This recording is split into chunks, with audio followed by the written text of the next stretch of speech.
security advisors for whom you worked authorized you to seek support from foreign countries, both financial and operational. Yes. Were your activities in that respect known to others in the White House other than the national security advisors? Well, I want to go back to something I said at the very beginning of all of this, Mr. Niels. I assumed that those matters which required the attention and decision of the President of the United States did indeed get them. I assumed that. I never asked that. I never walked up to the President and said, "Oh, by the way, Mr. President, yesterday I met with so-and-so from Country 4. Nor did he ever say, "I'm glad you had a meeting with Country 4 and it went well." Do you know whether or not the President was aware of your activities seeking funds and operational support for the Contras from third countries? I do not know.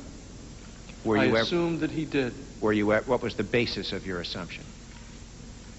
Just that there was a lot going on, and it was very obvious that the Nicaraguan resistance survived. I sent forward innumerable documents, some of which you've just shown us as exhibits, that demonstrated that I was keeping my superiors fully informed as to what was going on. Now, you indicate that we have shown you that you made numerous documents and we have shown them to you. I don't believe we've shown you any that post-date August of 1985. Did there come a time when you stopped writing documents relating to your support for the Contras? There came a time when I stopped sending up what we call in-system memoranda. I continued to communicate with my superiors using the prof system, and I continued to send forward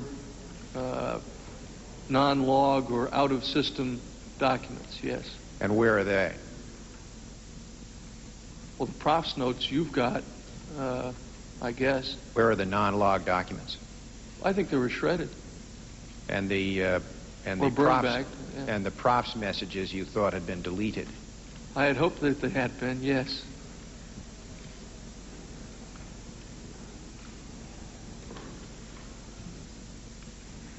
And I take it you stopped putting these memoranda in the system because of a problem that arose in connection with a congressional inquiry. Actually, the problem arose as a consequence of media attention which occurred in the summer of '85. And that was that my name surfaced in connection with in some cases halfway accurate, in some cases wild and spurious allegations about my role in support for the Nicaraguan resistance.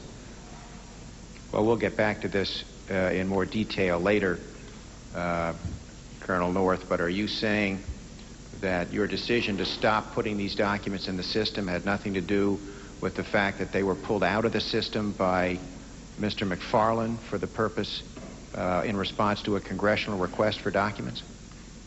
No, I think we arrived at a point, and I don't recall whether it was his idea or my idea, in 1985 to stop putting these documents in the system. You're right. I'm not saying it was his idea. It might have been mine. But anyway, we decided not to. And that arose out of the fact that Congress had asked to look at the documents. Well, sure. And the documents that were gathered for them all came out of the system. Exactly. And you didn't want to show Congress the documents in the system. I didn't want to show Congress a single word on this whole thing. Who else in the government was aware of the fact that you and others at the NSC were approaching third countries for the purpose of raising money for the Contras? Well, the person most closely aware of it outside the NSC that I know of, and I'll talk to you about people that I was in contact with, was Director Casey, who I had many conversations regarding this, what we referred to as offline conversations, ones that weren't going to be recorded or transmitted. And Admiral Arthur J. Moreau, United States Navy, knew a great deal about it because he and I spoke a lot. Anyone else?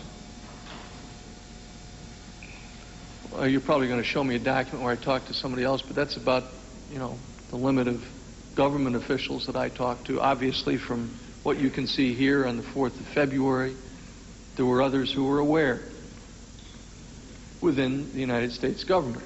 There were other members in Congress who knew, that I was the person in touch with the Nicaraguan resistance. Any other people in the CIA? Oh, I'm sure that Mr. Claridge knew. I mean, he's the guy that had introduced me to the leadership of the Nicaraguan resistance way back in 1984. There were other people at CIA who I met with on a regular basis. I'm not saying that these people had intimate knowledge of my day-to-day activities like my superiors did, but certainly they knew that I was the guy that was getting things done. That's why they called me up. That's why there's a note to the effect that, hey, Ollie, here these guys here from country, whatever it is, are talking about $2 million. Why don't you go over and put the smile on them, and maybe they'll kick in. How about the chief of the Central American Task Force?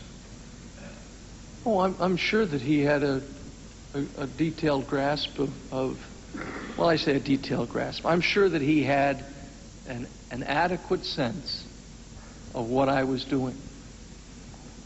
And what is your basis for that belief? Well, we used to have meetings with the restricted interagency group. We used to have secure conference calls, and on one occasion I can recall laying out for the group. In fact, I think it was after the $100 million had been voted by both houses, hadn't been sent forward to the president. I can recall a meeting in a office in the Pentagon where I went down item by item by item the things that I was doing and asked them point blank whether or not I had to continue to do them to keep the resistance alive. Because even though the money had been authorized and both bills had been passed, we couldn't get it forwarded to the president. And we went down item by item by item on my checklist of what I was having directed out each month or each quarter or each week to support the resistance, and asked them point blank whether this should continue. Who was there? Well, I'd have to look at my contemporaneous notes of the time, but I think there is a note in one of the notebooks I gave you to that effect. Mr. Fires was there, Mr. Abrams was there, Mr. Armitage was there, I think Mr. Michael was there, I think General Mollering was there. But would you go through them for us, please, item by item, what it was that you told this assembled group that you were doing? Well, what I'm saying to you is I didn't say, look, on a given day I'm going to walk out and go talk to so-and-so about so much money. What they knew is that I was the person who was causing these things to happen. There was no doubt in their mind.